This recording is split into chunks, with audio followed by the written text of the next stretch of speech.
ഇന്നത്തെ റെസിപ്പി എന്ന് പറയുന്നത് ഒരു പുഡിങ്ങിന്റെ റെസിപ്പി ആട്ടോ. ബ്രെഡും പാലും ഒക്കെ ഉപയോഗിച്ചിട്ട് ഉണ്ടാക്കിയെടുക്കാൻ പറ്റിയ നല്ല സൂപ്പർ പുഡിങ്ങിന്റെ റെസിപ്പിയാണേ.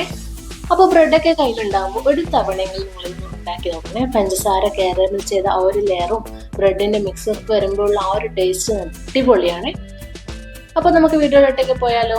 വീഡിയോയിലോട്ടേക്ക് പോകുന്നതിന് മുമ്പ് നിങ്ങൾ ആദ്യമായിട്ട് ചാനൽ കാണുന്നതിന് പ്ലീസ് ഒന്ന് സബ്സ്ക്രൈബ് സപ്പോർട്ട് ചെയ്യണേ.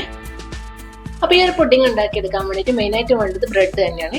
ഞാനിപ്പോൾ ഇവിടെ 6 ബ്രെഡാണ് എടുത്തിട്ടുള്ളത്. ഇനി ഇതിൻ്റെ സൈഡിലുള്ള ആ ഭാഗമൊക്കെ കട്ട് ചെയ്തിട്ട് നമുക്ക് മിക്സിയിലൊന്ന് പൊടിച്ചെടുക്കണം. അപ്പോൾ ഞാൻ ഇതിൻ്റെ സൈഡ് ഭാഗങ്ങളൊക്കെ കട്ട് ചെയ്തെടുക്കുന്നുണ്ട്. ഇനി ഇത് ചെറിയ ചെറിയ പീസായിട്ട് കട്ട് ചെയ്തിട്ട് മിക്സിയിലിട്ടിട്ട് നമുക്ക് പൊടിച്ചെടുക്കാം.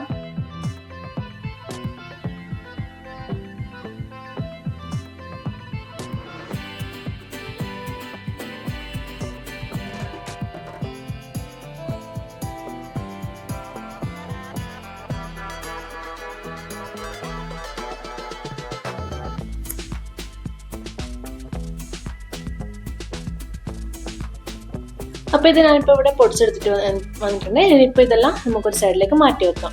ഇനി അടുത്തതൊരു കസ്റ്റാർഡ് എണ്ണ മിക്സ് ആണ് തയ്യാറാക്കി എടുക്കാനുള്ളത്. അതിനുവേണ്ടി ഞാനിപ്പോൾ ഇവിടെ 3 ടേബിൾ സ്പൂൺ കസ്റ്റാർഡ് പൗഡർ എടുത്തിട്ടുണ്ട്. അതിലേക്ക് ഒരു 1/4 കപ്പ് പാൽ ഒഴിച്ചിട്ട് ഇത് നന്നായിട്ടൊന്ന് മിക്സ് ആക്കി എടുക്കാം. ഇപ്പോൾ നന്നായിട്ടൊന്ന് മിക്സ് ആക്കി എടുത്തതിന് ശേഷം ഇത് ഒരു സൈഡിലോട്ടേക്ക് മാറ്റി വെക്കാം. ഇനി നമ്മൾ പുഡിങ് ഏത് പാത്രത്തിലാണോ തയ്യാറാക്കി എടുക്കുന്നത് ആ ഒരു പാത്രം നമുക്ക് സെറ്റാക്കി വെക്കാം. ഇനി നമുക്ക് അടുത്തതായിട്ട് പഞ്ചസാര ഒന്ന് കാരമൽ ചെയ്തെടുക്കണം. അതിനുവേണ്ടി ഞാനിപ്പോൾ ഇവിടെ 1/4 കപ്പ് പഞ്ചസാരയാണ് ഇട്ട് കൊടുക്കുന്നത്. പഞ്ചസാര ഇങ്ങനെ നിരത്തി ഇട്ട് കൊടുത്തതിന് ശേഷം അതിലേക്ക് 1 ടേബിൾ സ്പൂണും കൂടെ വെള്ളം ചേർത്ത് കൊടുക്കാം. ഇപ്പം ഇത് പഞ്ചസാരയൊക്കെ നന്നായിട്ട് തിളച്ച് വന്നിട്ടുണ്ട്. ചെറിയതായിട്ട് കാരമലാവാൻ തുടങ്ങിയിട്ടുണ്ട്.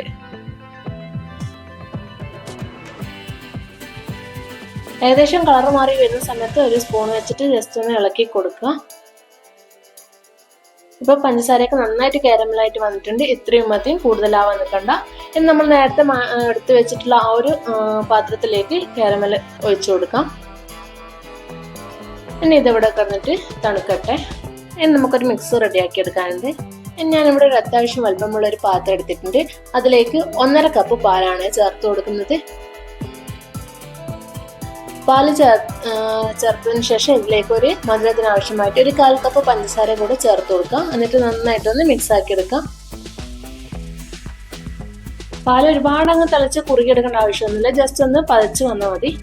ഈ ഒരു സമയത്ത് നമ്മൾ നേരത്തെ മിക്സ് ആക്കി വെച്ചിട്ടുള്ള ആ ഒരു കസ്റ്റാർഡിന്റെ മിക്സ് ഇതിലേക്ക് ചേർത്ത് കൊടുക്കാം. കസ്റ്റാർഡിന്റെ മിക്സ് ചേർത്ത ഉടനെ നന്നായിട്ടൊന്ന് കൈവിടാതെ ഒന്ന് ഇളക്കി കൊടുക്കണം, അല്ലെങ്കിൽ അടിക്ക് പിടിക്കും. ഇതിപ്പോൾ നന്നായിട്ട് ഇളക്കിയതിന് ശേഷം ഇതിപ്പോൾ നന്നായിട്ട് കുറുകി വന്നിട്ടുണ്ട്.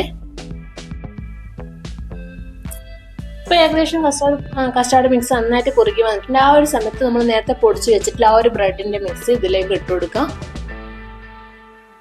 ബ്രെഡിന്റെ മിക്സും കൂടെ ഇട്ട് കൊടുത്തതിന് ശേഷം നന്നായിട്ടൊന്ന് മിക്സ് ആക്കി എടുക്കാം. ഇത്രയേ ഉള്ളൂ. നമ്മൾ നേരത്തെ കാരമൽ ചെയ്ത് വെച്ചിട്ട് ആ ഒരു പാത്രത്തിലോട്ടേക്ക് ഇത് ഒഴിച്ചു കൊടുക്കാം.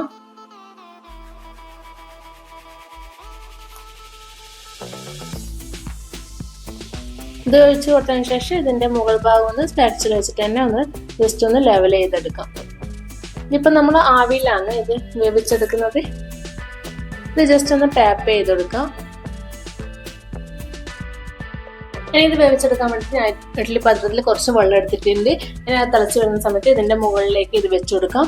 ഇതിന്റെ മുകളിൽ ഒരു മൂടി വെച്ച് കൊടുക്കുന്നുണ്ട്. കാരണം ചാവി വെള്ളം അതിൽ വീഴാതിരിക്കാൻ വേണ്ടിയിട്ടാണ്. ഇനി ഇത് അടച്ച് വെച്ചിട്ട് ഒരു 30 മിനിറ്റ് നമുക്ക് വേവിച്ചെടുക്കാം. ഇപ്പോൾ 30 മിനിറ്റ് ആയിട്ടാണ് ഞാൻ തുറന്ന് നോക്കിയപ്പോൾ ഇത് സെറ്റായി വന്നിട്ടുണ്ട്. ഇനി ഇതിന്റെ ചൂടൊക്കെ ജസ്റ്റ് ഒന്ന് ചെറുതായിട്ട് മാറി വരുമ്പോൾ നമുക്ക് ഒരു അരമണിക്കൂർ ഫ്രിഡ്ജിൽ വെച്ചിട്ട് ഇത് ജസ്റ്റ് ഒന്ന് തണുപ്പിച്ചെടുക്കണം. ഫ്രിഡ്ജിൽ വെച്ചിട്ട് തണുപ്പിച്ചെടുക്കുന്ന സമയത്താണ് നല്ല കറക്റ്റ് ടേസ്റ്റ് കിട്ടുക. ഇതിപ്പോൾ ഏകദേശം ഒരു അരമണിക്കൂറൊക്കെ കഴിഞ്ഞിട്ടുണ്ട്. ഇനി ഇതിൻ്റെ സൈഡ് ഭാഗത്ത് ഒരു കത്തി വെച്ചിട്ട് വിടുവെച്ച് കൊടുക്കാം. ഇനി ഇതൊരു പാത്രത്തിലേക്ക് ഡിമോൾഡ് ചെയ്യാം. അപ്പോൾ കണ്ടില്ല, നല്ല അടിപൊളിയായിട്ട് പുഡിങ് കിട്ടിയിട്ടുണ്ട്. ഒട്ടും ഒട്ടിപ്പിടിച്ചിട്ടൊന്നുമില്ല. ഇനി ഇതൊന്ന് ഞാൻ കട്ട് ചെയ്തിട്ട് കാണിച്ചു തരാം.